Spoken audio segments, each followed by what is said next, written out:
Welcome back. All right, so some wrestling discussion for today, starting with Matt Riddle.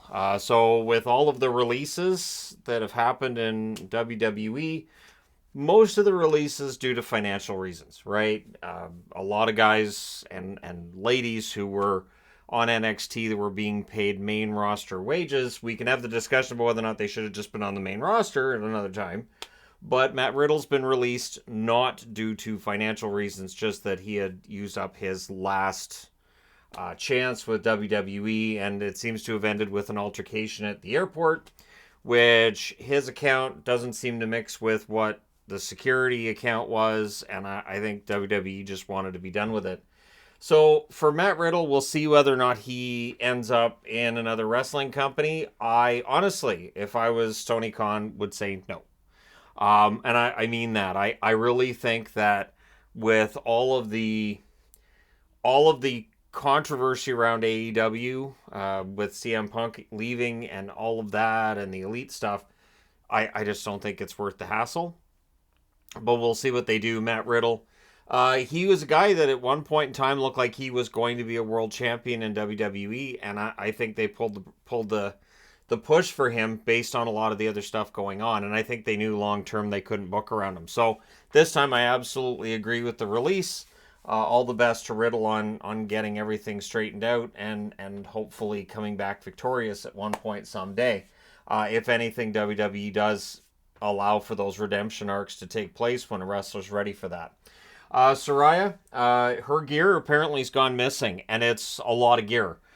10 years worth of gear. Some of the stuff from 10 years ago. She says she has two jackets. So it sounds like somebody scooped it and took her gear, and she said to watch the auction websites, and if there's anyone who has any idea of where Saraya's gear is, to email hello at All Elite Wrestling and just have in the subject line Saraya gear and let them know what they know. So it's a lot of stuff. It's probably worth a ton of money. We know that wrestlers get custom made gear. They have to. And so yeah, that's a lot of work that's right now out there somewhere. Somebody has it. Hopefully it just gets returned. That's the hope I have, is it just gets returned and that gets resolved. I have to say, this Thursday I did watch the OVW show, and I enjoyed it. I thought it was fun. It is a throwback. It's a throwback to old wrestling. So you have guys come out, they cut promos, they get cut off, and they make a match for later in the show. And you have heels go over in some cases, faces go over in others, and it just works. The storylines I thought were solid, and that Layla Gray, she's very talented, and I really think that she's going to be a superstar in wrestling. Not, but hey, with OVW being featured on Wrestlers, and with the amount of traction that's had on Netflix, which it feels like on social media is increasing. I don't know if the actual viewing numbers back that up, but Al Snow, just fantastic. I'm glad for him. I'm glad to see that OVW wrestlers are getting the attention. So we will likely see guys like, looking at Crixus. Crixus, just he looks like he belongs in WWE. Um, he does have the Viking Raiders look, so he'd have to change that a little bit. He goes by the War Machine tag, but yeah, I do think there's some wrestlers down there that have a lot of talent, and it should be fun. And with the amount of attention OVW is getting, they'll generate more money. That will allow them to improve their production quality, which it looked to me on the show this week like it was better than what they showed on the Netflix series. So I think it's great. I think it's great to see, and this is something I've said for a long time. WWE is this big behemoth. It is this huge company.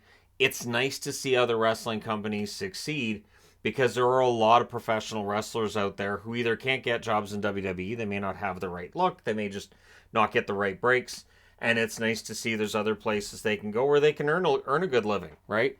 I know when Cash Flow came out and just that crowd reaction, and to me it looked like Cash was caught off guard. Like I think he was caught off guard by the reaction from the fans, maybe the noise and the fact it was sold out. But yeah, it's great. It's great to see, and so they're selling out every week, and it looks like things are really going well for OVW. It is a success story right now. Speaking of success stories, I got this shirt at Hot Topic last week. I got it on clearance, and I was like, seriously, an MJF shirt is on clearance? Okie dokie. And I say that because it feels like MJF, people are starting to understand that Maxwell Jacob Friedman is kind of an everything guy. And so we've kind of got past that point of heel, face, and which side he's on. So it feels like with AEW that it was clear that he was just going to turn his back on Adam Cole and they were going to have a feud and all this. And, you know, Max is just suckering him in. But there's something else going on there, and they've kind of added layers to the character. They being Max, like MJF gets it. He just gets it. He is fantastic at working up the crowd. He can play the sympathetic babyface, which I would not have bought at all 2 years ago. I think he gets better at the craft every week, and it is great to watch him grow into that role. And he's their champ. So he's the guy that's out there for the press conferences, and he's good at it. He is good at, he still says stuff, he still swears, he's still very passionate during those press conferences, but he doesn't say things that Tony's going to sit there and go, how am I going to fix this? I wish he'd shut up. Why won't he shut up? Which I get the feeling he may have thought during other press conferences in the past with other wrestlers at the microphone. So MJF, I'm very happy for him. He came up through the indie scene as well. And so it's great to see him doing well. And I know that Jim Cornette, is as negative as he is on AEW, he doesn't have anything negative to say about Max that I've seen. The funny part being, I know a few weeks back or a month back, he was talking about the Adam Cole thing, and this needs to run its course. And yeah, the crowd's not really into it. They are, though. The crowd is absolutely buying the Adam Cole MJF storyline. And Roderick Strong is doing some fantastic work as well. I honestly, again, it feels like throwbacks to old wrestling. The wrestling from the 90s. Early 90s, mid 90s, some of that cheesy stuff. And if you're looking for some of the attitude stuff, OVW, it'll hit you like a sock full of rocks. And if you watch OVW, you'll know what I'm talking about. But anyways, there you go. So a little bit of a wrestling video for today. Let me know your thoughts in the comment section below as always. How do you feel about Riddle? Do you think he's gonna... I keep wanting to say land on his feet, but we know that like his whole thing is his feet. The thing I never understood with Riddle too is he doesn't wear boots. So, I mean, if I was a pro wrestler, I'd keep stomping on his feet. If the guy can't stand up, he's not going to wrestle you. I've always appreciated when wrestlers target the feet of a guy who's walking around barefoot. I think it's great. But anyways, let me know your thoughts in the comment section below as always. Do you think he ends up in AEW? Does he end up in Impact? Where does he end up? Oh, I also wanted to do a bit of a shout out to Impact too. Mickie James coming back and just... She's got it. She still has it. She's still every bit as good, I think, as she was 20 years ago. But let me know your thoughts on that as well. Don't forget to hit like and subscribe if you're browsing your way through. You just happened upon this video. Thank you guys so much for watching, for all your support. And of course, hockey season's coming up in a little over 2 weeks. So my ability to follow all the wrestling will be hampered as a result, but I will certainly try. Thank you guys for your support. I will talk to you again soon.